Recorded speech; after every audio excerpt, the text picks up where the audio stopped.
오늘 창세기 17장 1절에서 5절까지를 읽었는데 너무 잘 아는 본문이에요.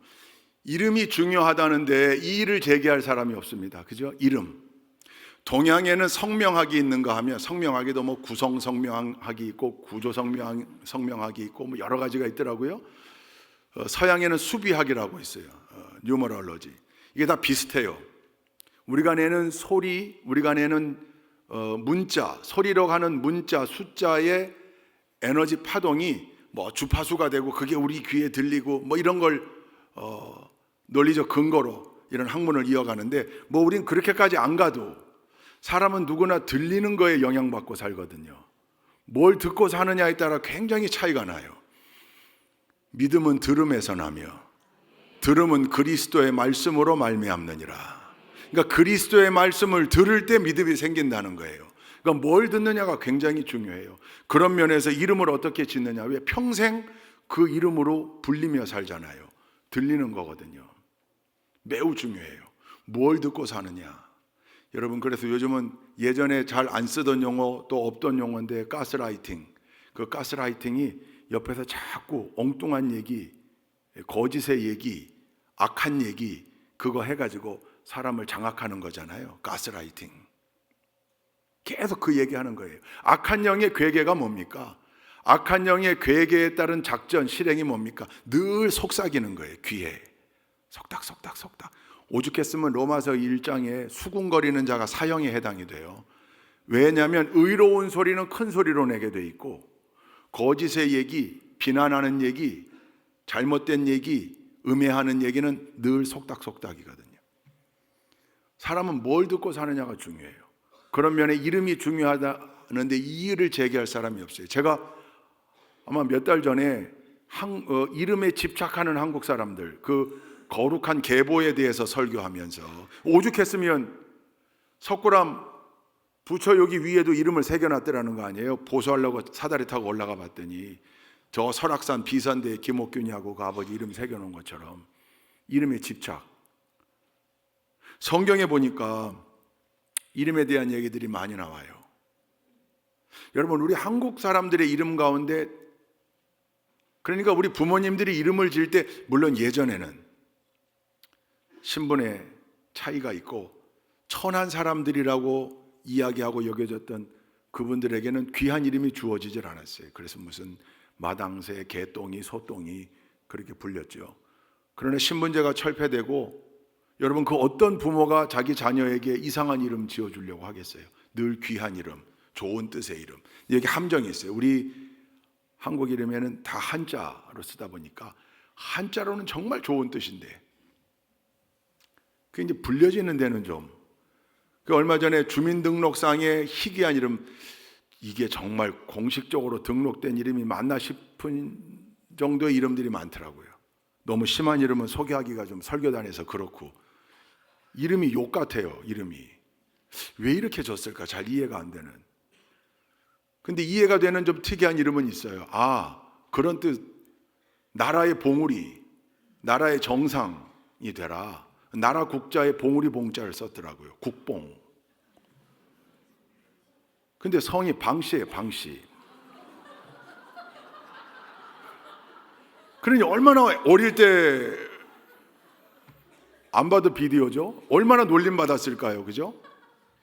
근데 뜻은 좋은 이름인 거죠. 옛날 어르신들이 그랬어요. 친구들이 놀려도 괜찮아. 그 이름의 뜻이 너무너무 중요한 거야. 진가가 있더라고요. 진가, 참된 가치, 진가. 그러니까 참되게 그 귀한 가치를 발휘하며 살아라, 그런 뜻일 텐데 성이 마씨예요. 마씨. 이 사람도 평생 놀림 받으며 살았을 거예요. 근데 뜻은 좋아요. 근데 뜻도 좋고 어감도 좋아야 되겠죠. 들리는 게 중요하니까.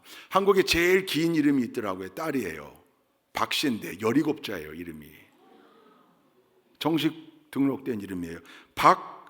하늘 별님 구름 햇님보다 사랑스러우리. 박하늘 성도님 오셨나요? 우리 교회? 근데 하늘 별님 구름 햇님보다 사랑스러우리, 딸의 이름을 그렇게 줬어요. 이해는 되지만 좋은 뜻인데 아마 이름을 다 부르기는 어렵겠죠. 아마 저희 세대는 다 알 거예요. 김, 수한무, 거북이와 두루미, 삼천갑자 동방사, 치치카포, 사리사리센터, 워리워리. 왜 이런 건 안 잊어버리죠? 어릴 때 들었던 그거는 워리워리, 세브리깡, 무드셀라 구름이, 허리케인의 담벼락, 서생원의 고양이, 강아지는 돌돌이. 그게 이름이잖아요. 좋은 이름 장수하라고 좋은 이름 다 거기다 붙여서 우리 어릴 때 코미디 프로에 나왔던 이름이에요. 그러니까 이름에 굉장히 중요한 의미를 부여하며 살았던 게 우리네 어르신들인데 또 우리 사람들인데 성경에 이름과 연관된 많은 일들이 등장해요. 몇 가지가 있어요. 첫째, 언제나 하늘 생명책에 일단 우리 이름이 기록되어야 한다. 그게 제일 중요한 거고요. 둘째, 거룩한 계보, 자랑스러운 명단에 우리의 이름이 들어가야 한다. 지난번 제가 설교했던 게 그 거룩한 계보죠. 충성스러운 일꾼들, 희생했던 일꾼들, 성벽을 세웠던 일꾼들, 자기 기득권 다 포기하고 돌아와 성전을 세웠던 일꾼들, 이런 이름, 거룩한 명단에 우리의 이름이 들어가야 한다. 굉장히 중요해요. 근데 세 번째로 빠지지 않는 게 특이하게도 하나님이 직접 이름을 바꿔준 사람들의 사건이 등장해요. 오늘 우리가 읽은 본문이 그 얘기입니다. 하나님께서 직접 이름을 바꿔줬어요. 오늘 보니까 누구죠? 아브람. 우리는 아브라함으로 기억하고 있는데 그 이전 이름이 뭐예요? 아브람. 오늘 보니까 창세기 17장 본문에 보니까 아브람으로 살던 이 사람을 아브라함으로 바꿔줘요. 그의 아내는 사레였다가 사라가 됩니다. 그의 손자 야곱 이스라엘로 바꿔줘요. 여러분 이게 다 의미가 어마어마하게 있는 거죠. 아브라함 계명의 의미가 뭔가? 오늘 우리가 1절부터 5절까지만 읽었습니다만 여러분 언제 하나님이 아브라함을 택하십니까? 창세기 몇 장에 나오죠? 이거 꼭 기억해야 돼요. 우리가 역사를 구분할 때 창세기 1장부터 11장까지는 창조 시대라고 구분하고요. 12장부터 족장 시대라고 말합니다. 근데 이 족장이 좀 어감이 그런데 민족의 리더라는 뜻이에요. 그 민족, 부족의 리더. 아직 아브라함은 사실 민족을 이루기는커녕 지금 아들도 못 낳고 있던 그 아브라함을 하나님이 12장에 부르십니다. 너는 본토, 친척, 아비집을 떠나라.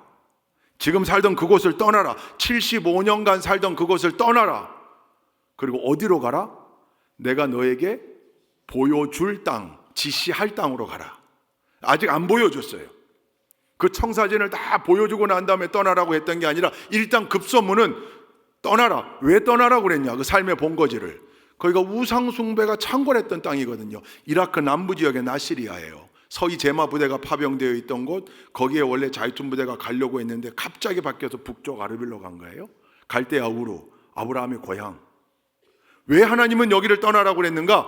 죄악의 땅이었기 때문에 그렇고 거기 살면 계속해서 그냥 우상 속에 살 수밖에 없으니 죄악의 땅에서 떠나고 약속의 땅으로 가라. 여러분 그 땅이 어디입니까? 그게 가나안이에요. 아브라함에게 먼저 주셨던 땅이기 때문에 아브라함의 후손들에게 그 땅으로 가라고 안내해 준 거예요. 약속의 땅인 거예요. 그게 아브라함이 먼저 들어가 살았어요. 하나님이 주신 그 땅. 여러분 그게 창세기 12장에 나와요. 한번 우리 읽어보십시다. 1절부터 3절까지 함께 읽습니다. 시작. 주님께서 아브라함에게 말씀하셨다. 너는 네가 살고 있는 땅과 네가 나는 곳과 너희 아버지의 집을 떠나서 내가 보여주는 땅으로 가거라. 내가 너로 큰 민족이 되게 하고 너에게 복을 주어서 네가 크게 이름을 떨치게 하겠다. 너는 복의 근원이 될 것이다. 너를 축복하는 사람에게는 내가 복을 베풀고 너를 저주하는 사람에게는 내가 저주를 내릴 것이다. 땅에 사는 모든 민족이 너로 말미암아 복을 받을 것이다. 아멘. 굉장히 중요한 성경 구절입니다. 창세기 12장 1절에서 3절. 왜 하나님이 아브라함을 택하셨을까? 그건 몰라요. 하나님의 절대 주권, 성경에 말하고 있지 않아요. 어느 날 아브라함을 택하셔서 내가 너로 큰 민족을 이루게 하겠다. 그러니 죄악의 땅을 떠나 내가 지시할, 보여줄 그 땅으로 가라. 가나안, 약속의 땅으로 가라. 그러면서 하나님이 복의 근원이 되게 하시겠다고 그랬어요. 민족의 시작이 되게 하시고 아브라함을 통하여 큰 민족이 되게 하시겠다. 그리고 3절, 너를 축복하는 자는 내가 복을 내리고 너를 저주하는 자는 내가 저주하겠다. 이야, 이게 무슨 말이에요? 하나님이 철저하게 아브라함 편 되어 주시겠다는 거예요. 하나님이 아브라함과 깐부 맺는 거예요. 저는 이걸 오징어 게임 보고 알았어요. 서울 사람들이 이걸 깐부라고 했다는 걸. 우리 단양에서는 똥패라고 그랬어요. 동패란 뜻이겠죠. 같은 패. 딱지동패, 담아, 구슬동패. 뭐 청주는 뭐라고 그랬어요? 이부 분들은 모르시던데. 청주는 뭐라고 그랬어요? 네? 그런 게 없었어요? 2부 예배 때도 아무도 답을 못 하시던데? 청주도 똥패예요? 네? 뭔지 안 들려요. 여기 다 타지에서 오신 분들이군요. 난 청주 분들인 줄 알았더니. 같은 편, 한 편, 철저하게. 네, 이제 지나갔어요. 하나님이 철저히 아브라함 편 되어주시겠다는 거예요. 깐부, 동패, 한 편 보호하겠다. 누가 너를 저주하면 내가 그를 물리칠 거고 저주할 거고, 너를 축복하는 자는 내가 복을 내릴 거다. 여러분, 아브라함이 얼마나 든든했을까요? 이게 아브라함이 몇 살 때예요? 75세예요. 75세 때 하나님이 아브라함을 부르셨다고요. 정교 장로님 75세 때 불렀다고요. 75세 때. 시니어 칼리지 여기 계신 우리 어르신들, 75세 때부터 아브라함이 역사에 등장해요. 75세. 그러면 여러분, 오늘 본문 17장 하나님이 이름을 바꿔주는 이때는 몇 세라는 거예요? 1절에 나와요. 몇 세예요? 99세라고 그래요. 여러분, 75세 하나님이 아브라함을 부르셨고 아브라함은 순종해서 그 땅을 떠나 가나안을 향했는데 25년 동안, 24년 동안 하나님께서는 이름을 바꿔주진 않았어요. 그러니까 12장부터 16장까지는 그 우여곡절의 사건에 계속 아브람 이렇게 등장해요. 아브람의 뜻은 뭐냐면 존귀한 아버지. 근데 오늘 99세의 아브람에게 하나님이 나타나셔서 이름을 먼저 바꿔주셨어요. 너 이름 바꿔라. 아브라함이라고 해라. 이건 열국의 아버지, 모든 민족의 아버지라는 뜻이에요. 아브람은 그냥 존귀한 아버지, 한 가정의 가장이라면 아브라함은 열국의 아버지. 그의 아내 사레도 사라로 바뀌거든요.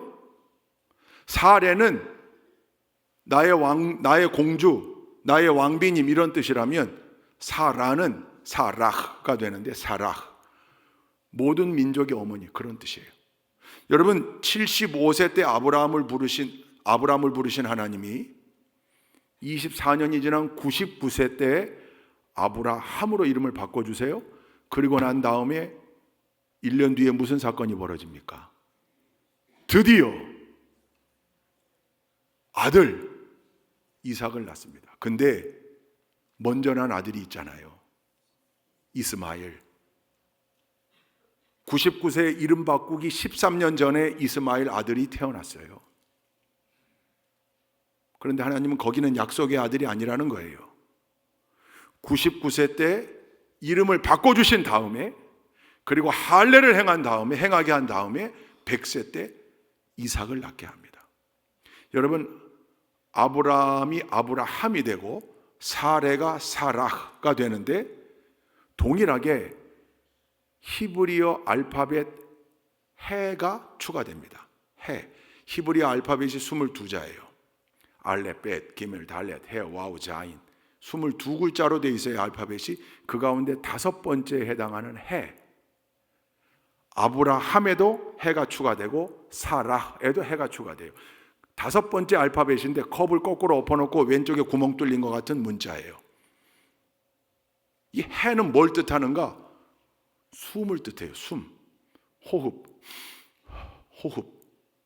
생기. 여러분, 하나님께서 최초의 인간이었던 아담을 흙으로 만드신 다음에 뭘 불어넣으셨다? 생기를 불어넣었다. 하나님의 숨을 불어넣었다. 그랬더니 인간이 되었다. 생명이 되었다. 아브라함이 아브라함이 되면서 사레가 사라가 되면서 생명이 들어간 거예요. 진정한 생명, 소망의 아버지, 진정한 생명의 아버지.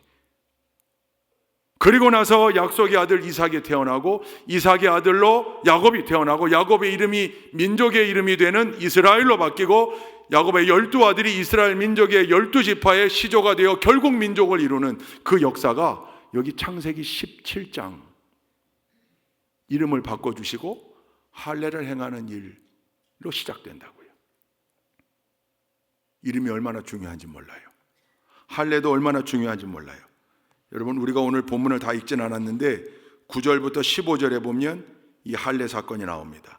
우리 10절, 11절, 19절, 10절, 11절까지만 읽읍시다. 다 읽지 말고 11절까지만, 9절부터 11절까지 시작.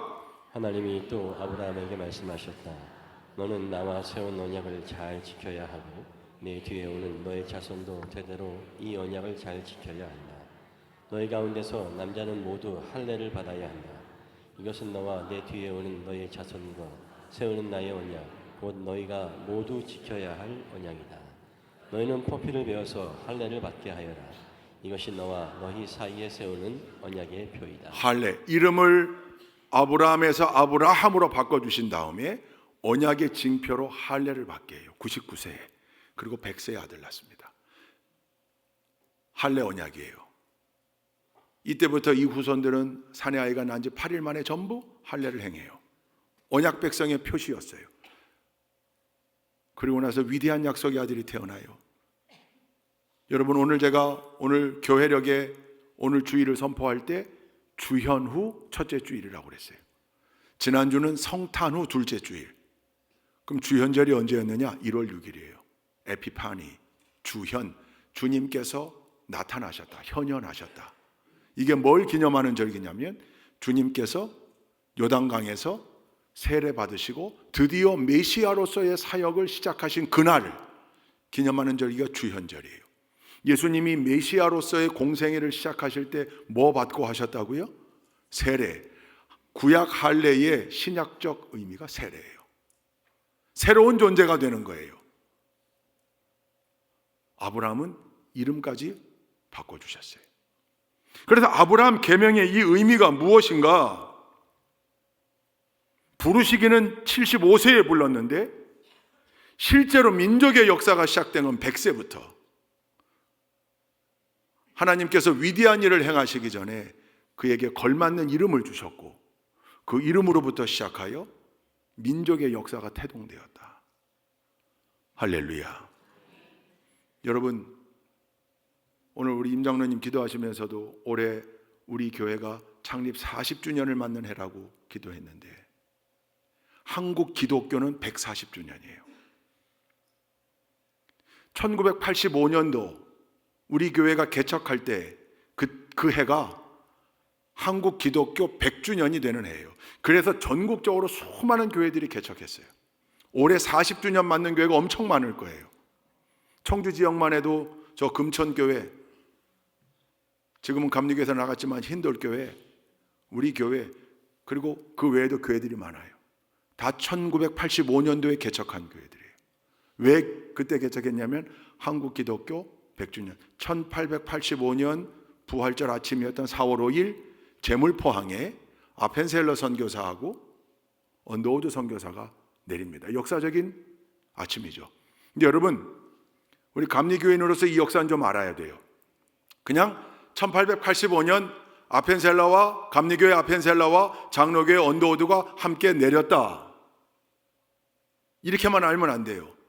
여러분, 그때가 쇄국 정책의 한창일 때인데 어떻게 이 두 선교사가 들어올 수 있었을까? 여러분, 여기에 역사가 있습니다. 이걸 다 이야기하기엔 너무 길지만 몇 가지만 말씀드리면, 시작은 1882년 5월 22일이죠. 조미수호 통상조약이 맺어져요. 조선과 미국 간에. 그때 사실은 중국이 우리나라를 대리해서 조미수호 통상조약을 맺어요. 그때 중국과 일본이 그 조약 앞에 조선은 중국의 속국이다, 이걸 기록하기를 원하는데 미국이 거부했어요. 그리고 미국이 거기다 뭐라고 주장을 했냐면 우리와 조약을 맺는 조선은 독립국이다. 그래서 1882년 조미수호 통상조약을 맺으면서 조정의 대신들도 그렇고 고종도 그렇고 국민 정서도 그렇고 미국에 대하여 좋은 감정을 가지게 된 거죠. 그리고 대사를 보내야 되는데 이모군란 이후에 중국이 심하게 내정을 간섭할 때인데 미국이 약속을 지켜서 특명 전권공사인 푸투를 보냅니다. 1883년이에요. 약속대로 푸투라는 공사를 보내준 거에 우리 조선 조정이 감사한 마음으로 사절단을 보냅니다. 우리가 그냥 수신사 일본의 수신사를 많이 파송했기 때문에 근데 정확한 역사적 기록을 보니까 보빙 사절단이더라고요. 보빙 사절단. 국가 간에 감사한 일이 있어서 뭔가 답례를 하기 위하여 파견하는 사절단을 보빙 사절단이라고 그랬대요. 1883년에 보빙 사절단을 보냅니다. 단장은 민비의 조카였던 민영익, 부단장은 홍영식. 보빙 사절단이 배 타고 9월 2일 날 샌프란시스코 상항에 내려요. 샌프란시스코에서의 일정을 마치고 두 가지 목적을 가지고 간 거예요. 체스 아서 대통령에게 가서 고종의 국서를 전달하기, 친서를 전달하기 위해서고, 두 번째는 미국의 문물에 대한 탐구, 견학을 해서 보고할 목적으로 간 거예요. 서부 샌프란시스코에서 대륙 횡단 열차를 타고 워싱턴 DC를 향합니다. 그 열차 안에서 누구를 만나냐면 미 감리교회, 볼티모어에서 목회했던 미 감리교회 가우처 목사님을 만나요. 이 가우처 목사님이 민영익, 홍영식과 그 대륙 횡단 열차에서 내내 대화합니다. 조선이라고 하는 나라에 대해서 알게 돼요. 그때 미 감리회 동양 선교본부가 일본 동경에 설치되어 있었거든요. 일본까지는 알고 있는데 조선은 몰랐던 거예요. 그때 조선 땅에 대해서 이 민영익과 홍영식을 통해 알게 됩니다. 가우처 목사의 기록에 의하면 가우처 목사의 집에도 초청을 받아 식사 대접을 하고 교제했다고 그랬어요. 그때 가우처 목사에게 조선 선교에 대한 비전이 생깁니다. 그때 돈으로 사모님이 받은 유산 가운데 $5,000, 엄청나게 큰 돈이었겠죠. 그걸 미 감리회 교단에 조선 선교를 위한 기금으로 헌금합니다.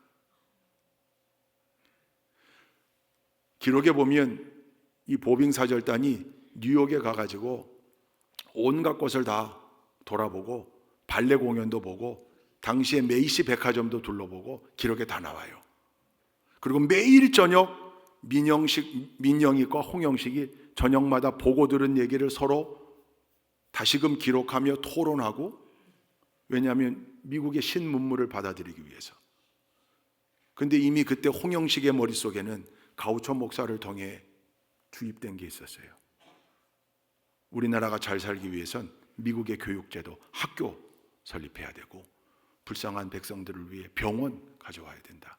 근데 미국 감리교회가 그거 해주겠다는 거예요. 민영익 단장 일행은 유럽으로 갑니다. 6개월 더 유럽을 순방하고 돌아와요. 부단장이었던 홍영식이 먼저 한국으로 돌아옵니다. 홍영식의 보고서가 역사 자료에 다 남아있어요. 고종과 주고받은 대화들이 있습니다. 홍영식이 보고합니다. 학교, 병원, 미 감리교회, 미국을 통하여 이거 세워야 합니다. 그 외에도 4가지를 더 보고했더라고요. 그때 당시 미국은, 미 감리교회는 가우처 목사를 통해 조선에 대한 보고도 받았고 선교 헌금도 받았기 때문에 일본에 있던 동양 선교부 맥클레이 목사에게 임무를 줍니다.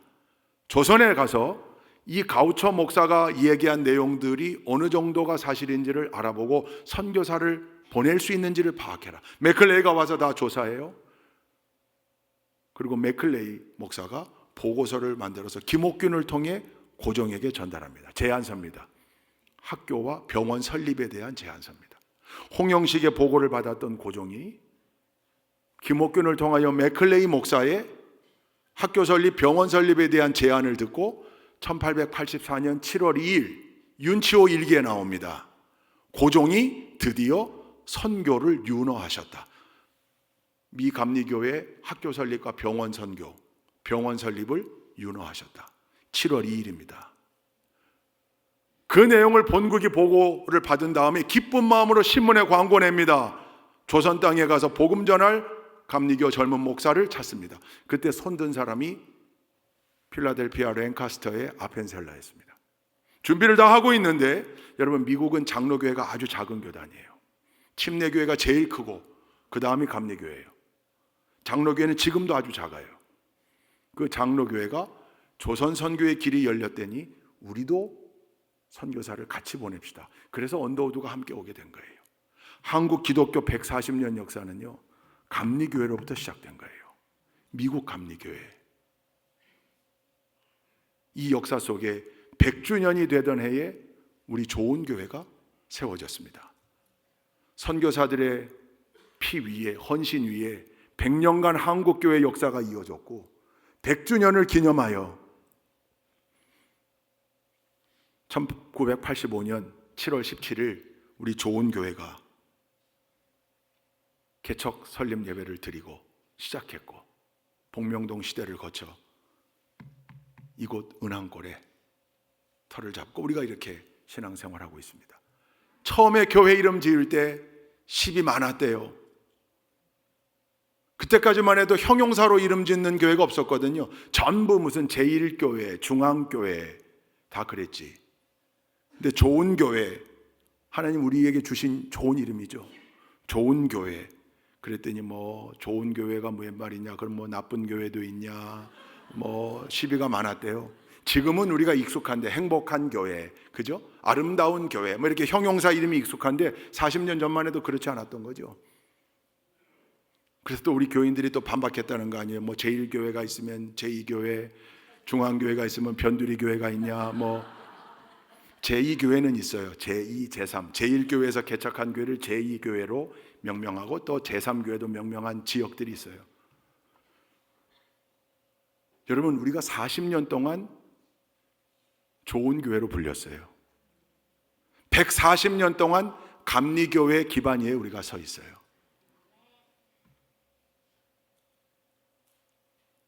여러분, 여기 어제 제가 충북연회 장로회 총회 때 설교하면서 얘기했는데, 우리 교회 역사를 아시는 분은 알지만 모르시는 분도 많을 거예요. 원래 계획했던 땅이 이 땅 아니잖아요. 예, 저기 지금 모 교회, 시오티굿, 그 교회 그 땅이잖아요. 지금 생각해보면 얼마나 더 좋아요. 여기가 비교조차 할 수 없이 좋아요. 예. 여기 향토사에 보면 여기 골짜기 이름이 은항골, 그죠? 은항골. 여기 향토사 기록을 보면 은항 선녀들이 여기 내려왔다 올라갔다 내려왔다 올라갔다 했던 데래요. 여기 샘이 있어서. 천사겠죠, 천사. 예. 하늘에서 천사들이 오르락내리락 하던 곳. 여러분, 여기 우리 뒷산 그 봉우리 이름이 뭡니까? 우렁봉이에요. 우렁봉. 조금만 올라가면 아주 간단하게 올라갈 수 있어요. 거기 이렇게 팻말로 써놨어요. 우렁봉. 여기 와우산, 소가 이렇게 엎드려 있는 형상이래요. 그래서 우렁봉, 우릉봉 뭐 그렇게도 불렸다고 그래요. 여기 처음 초대 한 목사님께서 교회를 지으실 때 주민들이 관심이 있었대요. 본당을 어디에 질 거냐고. 본당. 그래서 본당은 이 자리라고 했더니 모두가 무릎을 쳤다는 거 아니에요. 이 자리가 은항 장자가 살던, 은항의 부자가 살던 부잣집이었대요.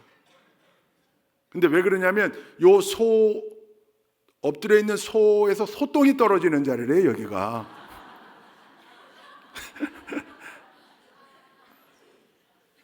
예로부터 똥은 물질을 의미했고 복을 의미했다고 그래요. 꿈에서도 그렇고. 제가 강원도 저 21사단 백두산부대 양구, 또 강원도 인제 현리에 3군단 근무하면서 비밀을 알았어요. 제가 옥수수 너무 좋아해서 강원도 가면 진짜 옥수수 내가 마음껏 먹는다. 강원도 옥수수 맛있잖아요. 근데 똑같은 강원도 옥수수인데 집마다 맛이 좀 달라요. 그래서 이건 제가 언젠가 물었어요. 이건 종자가 다른 겁니까? 맛이 왜 다른 겁니까? 그랬더니 우리 그 3군단 교회를 출석하시던 민간인들이 많았거든요. 거기 장로님이, 목사님, 이거 비밀인데 비밀을 알려드릴게요. 뭡니까? 목사님, 소 키우는 집 옥수수는 맛있습니다. 그 소똥을 거름으로 쓰는데 거름 중에 제일 좋은 거름이 소똥이고, 그래서 맛있다는 거예요. 제가 공짜로 알려드리는 거예요. 여기 많은 사람들이 이 땅에 대한, 여러분 뭐 풍수도 얘기하고 뭐도 얘기하지만 하나님이 창조하신 창조 세계의 요만한 면들을 자기들 뜻대로 이렇게 해도 해석하고 저렇게 해도 해석하고 하는 거죠. 믿음의 관점에서 보면 저 밑에는 안타까운 사람들이죠. 그러나 그 역사적으로 많은 사람들이 좋은 곳이라고 했던 이곳뿐만입니까? 우리 기록에 보니까 청주대학교 교수 한 분이 와가지고 여기 우리 공사할 때 이렇게 딱 나침반 찍어보고, 와, 여기는 진짜 천옥이라고 표현했대요. 근데 이게 뜻으로 한자를 그대로 해석하면 하늘의 감옥 뭐 이렇게도 읽을 수 있는데, 그게 무슨 뜻이냐면 이 은왕골 안에서는 바깥이 안 보이고 은왕골은 다 둘러싸여 있어서 오직 하늘만 보인다. 하늘만. 여러분, 은혜가 머무는 이 은왕골에 여기서 세상 바라볼 거 없고 온전히 하나님만 바라보며 신앙생활하는 곳, 그 말이에요. 할렐루야. 은왕이 무슨 뜻인가 봤더니 그 한자로, 여기도 전해져 내려오는 여러 가지 얘기가 있을 거 아니에요. 당시에 그 정해일 목사님이라고 소천하셨는데 대청교회를 섬겼던 목사님이 한시를 지어서 한 목사님께 전달했더라고요.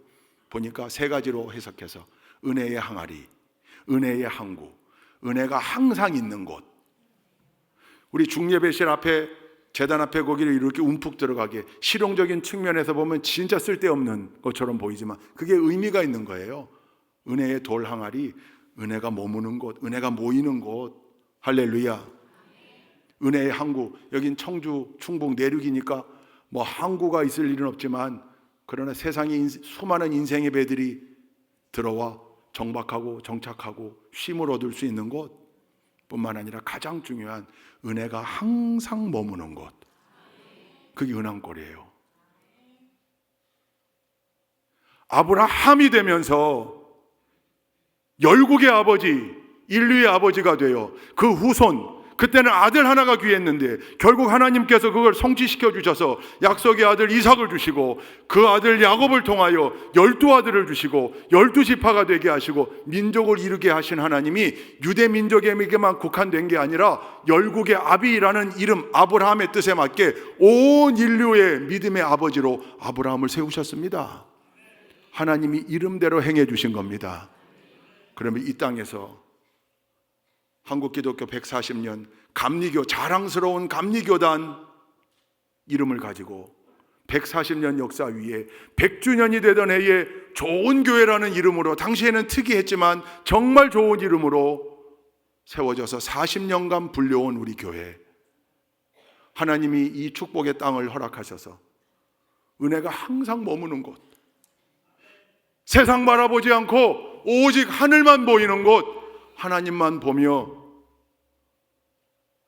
모이는 은혜를 세상을 향해 흘려보내고 베푸는 이 은왕골에 우리 공동체를 세워주시고 그렇게 불리게 하신 하나님이 그 이름대로 우리를 이끄시지 않겠습니까? 하나님의 이끄심을 믿습니다. 동시에 우리가 해야 될 일이 있습니다. 어떤 사람이 사업을 시작하면서, 큰 사업 투자를 시작하면서 유명한 장명가를 찾아갔대죠. 자기 명함을 딱 내놓고 혹시 이 이름으로 사업해도 되겠습니까? 이름 바꿔야 됩니까? 그랬더니 그 이름을 보자마자 그 장명가가 허허, 거지 이름일세, 거지 이름, 이걸로는 사업 백날 해봐야 안 돼, 바꿔야 돼. 엄청난 고가를 주고 이름을 바꿨답니다. 명함 새로 파서 열심히 사업합니다. 수년간 사업했는데 쫄딱 망했습니다. 어느 날 그 장명가가 생각나더래요. 찾아갔습니다. 그 사람이 바꿔준 이름이 새겨져 있는 명함을 말없이 내밀었더니 그 장명가가 그러더래요. 허허, 이거 거지 이름이구만. 자기가 지어준 이름인데. 그래서 다 뒤집어 엎고 장명가 멱살을 잡았더니 그 장명가가 하는 말이, 여보게, 이름도 중요하지만 이름값 하려고 노력하는 게 더 중요하네. 여러분, 우리는 감리교에 걸맞는, 자랑스러운 감리교에 걸맞는, 더 나아가 자랑스러운 우리 교회 이름, 좋은 교회에 걸맞는 그 이름값 하려고 노력하고 있습니까? 누가 해야 됩니까? 누가 만들어줍니까 그걸? 내가 해야죠.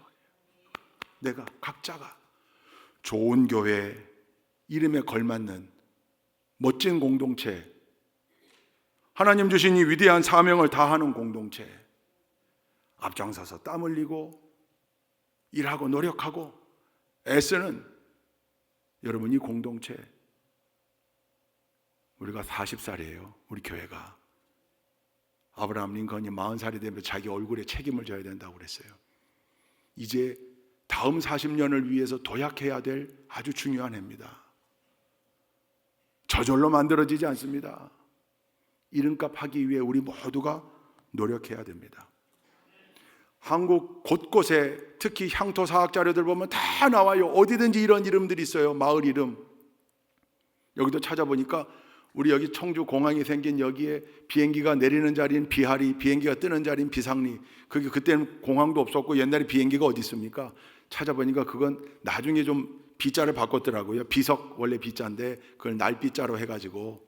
근데 그거 아니어도 뭐 무너미고개 여기 있죠. 세관고 앞에 무너미고개 어디든 있어요. 무너미고개는. 근데 여기 무슨 강이 있나 하천이 있나. 그랬더니 여기 수자원 공사가 생겼다면서요.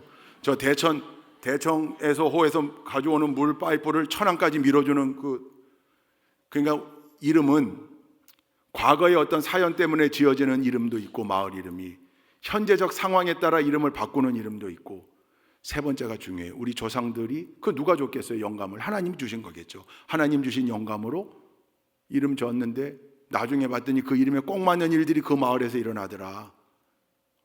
온술이라고 줬더니 온천이 터지고 이런 일. 미래를 바라보며 영감으로 지은 이름. 여러분, 우리 좋은 교회는 어떤 상황인가요? 교회를 개척하며 지었으니 당연히 미래적 지향을 가지고 이 이름 지었겠죠. 언제나 좋은 교회. 어제 우리 충북연회 장로님들에게 부탁했어요. 회의 자료집 앞에 장소 청주 좋은 교회 이렇게 썼더라고요. 아닙니다. 우리 교회 공식 풀네임은 기독교 대한감리회 좋은 교회입니다. 우리 교회는 청주에서만 좋은 교회가 아니고 한국에서도 좋은 교회, 세계에서도 좋은 교회. 그러니까 앞에 안 붙입니다. 그냥 좋은 교회. 여러분, 그 비전을 가지고 계세요? 그럼 올해 40세 된 우리가 우리 모습을 돌아보고 향후 40년을 위해 우리가 해야 될 일들, 이름값 하기 위해서 해야 될 일들이 있습니다.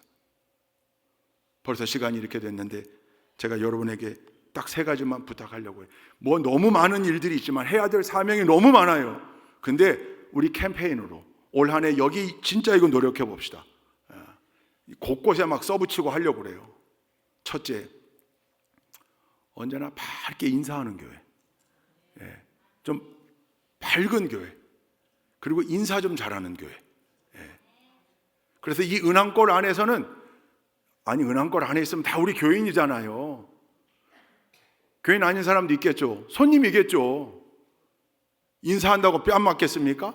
밝게 인사하는 거예요. 누구든 인사하는 거예요. 우리 교회 학교도 이거 작년에 강조했는데 올해는 대대적으로 아이들서부터 우리 어른에 이르기까지 모두가 다 그것도 밝게. 여러분, 40이 되면 이제 얼굴 근육이 굳어가지고요, 의식적으로 웃지 않으면 다 심각하게 돼요. 웃으면서 텐션이 조금 높아야 돼요. 안녕하세요 이러지 말고 안녕하세요 이렇게 좀 높아야 돼요. 좀 떠있는 게 늘 밝게. 물론 개인의 캐릭터 따라 좀 성격 다르고 내향적인 분들이 있지만, 교회 안에 들어와서는 좀 의지적으로.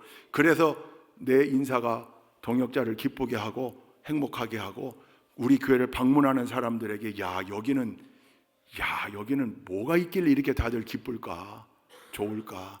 여러분, 이거 하나님 명령이에요. 항상 기뻐하라, 쉬지 말고 기도하라, 범사에 감사하라. 이는 그리스도 예수 안에서 너희를 향하신 하나님의 뜻이라고 그랬어요. 그러니까 항상 기뻐하는 거예요. 텐션을 좀 높여서. 우리 교회에 이 청년 여자 아이들이 있어요. 방방 뛰는 그 아이들이 있어요. 난 걔네 볼 때마다 얼마나 기쁜지 몰라요. 오늘 여기 왔나? 가영이, 예은이, 은경이 그냥 막, 저거 온 지 일주일 만에 첫 주만 저한테 목사님이라고 그러고 둘째 주부터 아버님 아들 셋 있다고. 전 너무 좋아요. 전 그런 청년들이 너무 좋아요. 전 어쩔 줄을 모르겠어요. 그 친구들은 막 방방방방방방 인사하고 그냥 여러분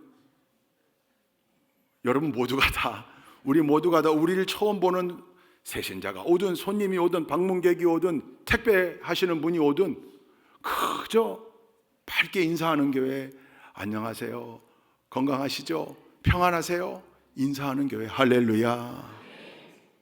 의지적으로 노력하는 올 한 해가 될 수 있기를 주님의 이름으로 축원드립니다. 두 번째, 아멘이 넘치는 교회인데요, 예배 때 아멘 물론이거니와, 근데 설교 때 꼭 뭐 아멘 잘 안 나오는 분들 안 해도 괜찮아요.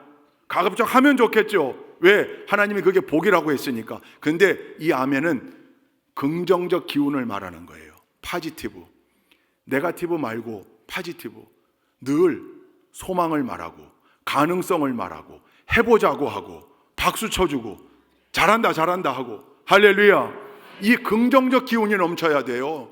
늘 아까 얘기했죠. 하씨인데 이름을 지마라고 줬다고. 이 부모님 큰 실수예요. 물론 그런 뜻이겠죠. 나쁜 일 하지 마, 불의한 일 하지 마. 근데 기왕이면 불의한 일 하지 마라고 하기보다 정의로운 일을 행해라, 귀한 일을 행해라, 덕스러운 일을 행해라, 이렇게 불려줘야 돼요. 네거티브한 거 말고 긍정적인 거 다 안 된다고 얘기할 때 5%를 보고 가능성을 말하는 사람들, 5%를 보고 아직도 소망이 있다고 말하는 사람들. 하나님이 우리를 사용하시는데요, 우리의 부족함과 연약함을 너무 잘 아세요. 근데 왜 우리를 쓰는 겁니까? 우리 안에 1%의 가능성이 있기 때문에 하나님 쓰시는 거예요. 그러니 늘 yes, yes sir, 아멘, 해봅시다, 한번 갑시다, 그렇게 해보죠. 내가 거기 동참하지 못할 상황일 때는 박수 쳐주고 기운을 불어넣어주는, 아멘이 넘치는 교회, 긍정적 기운이 넘치는 좋은 교회 될 수 있기를 주님의 이름으로 축원드립니다. 마지막 세 번째로는요, 새 일을 행하는 교회, 새로운 일을 행하는데 시도하는데 주저하지 않는 교회. 여러분, 성경에 새 일, 새 노래, 새 하늘, 새 땅, 새 예루살렘, 새 술, 새 부대, 이렇게 새라고 하는 수식어가 붙어있는 모든 일들은 그 단어에 국한되지 않았어요. 뜻에 하나님의 일을 말했어요. 하나님의 일. 거기에는 반드시 하나님의 역사하심이 있다, 그 뜻으로. 그러니까 이 새 일을 행하는 교회, 새로운 일을 그저 안 했던 새로운 일을 시도하는 것, 거기서 멈추는 게 아니고, 그 뜻만이 아니고 그 안에 하나님의 뜻이 담겨 하나님께서 역사하시는 위대한 일들, 하나님의 마음을 시원케 해드리는 일들. 할렐루야. 여러분, 다음 세대 늘 얘기하잖아요. 다음 세대. 그냥 해왔던 대로 그냥 이대로 잔잔하게 흘러가면 우리 교회는 점점 꺼져갈 거예요. 그럴 수밖에 없어요. 그동안 해왔던 일 말고 새로운 일들을 그냥 막 시도해야 돼요. 우리 청장년들, 젊은 세대들, 가장 빠른 시일 안에 우리 교회를 짊어지고 가야 될 일꾼들. 여러분, 제가 보니까 다음 세대가 아니고 잘못하면 다른 세대가 되는 것 같아요. 다른 세대.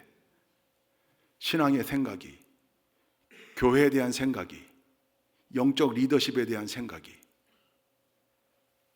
제가 철렁철렁했어요. 야, 이건 어떻게 이렇게 전수가 안 됐을까? 아니, 어떻게 교회에 대해서 이런 생각을. 여러분, 우리의 후손들을 다음 세대로 길러내야지, 다른 세대로 길러내면 소망은 꽝입니다. 그러니 이 일을 위해서 우리 교회가 열심히 의지적으로 노력해야 돼요. 어른들이 거기 관심 가져야 되고요. 끊임없이. 필요하다면 그냥 아예 막 마음껏 시도해보라고.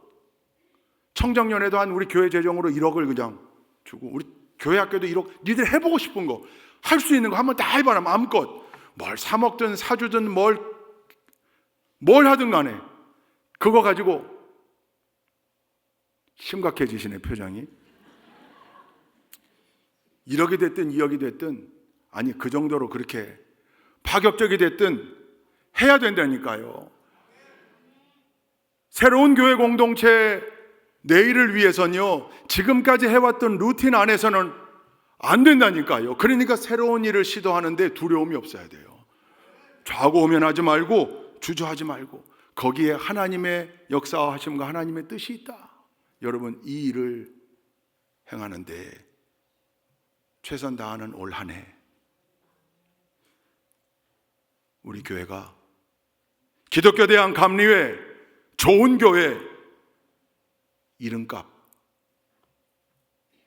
앞으로 40년 넉넉하게 해갈 수 있는 귀한 공동체 될 수 있기를, 그 일을 위하여 우리 모두가 스스로 실천하고 노력하고 합력할 수 있기를 주님의 이름으로 축원드립니다. 기도합시다. 좋으신 하나님, 좋은 교회, 하나님께서 주신 귀한 이름, 기독교 대학 감리의 귀한 교회 역사, 하나님이 반석 위에서 올 한 해 우리 교회가 진정으로 좋은 공동체 되는 일에 위대한 변곡점이 되는 한 해가 될 수 있도록 인도하여 주옵소서. 예수 그리스도의 이름으로 기도 올리옵나이다. 아멘.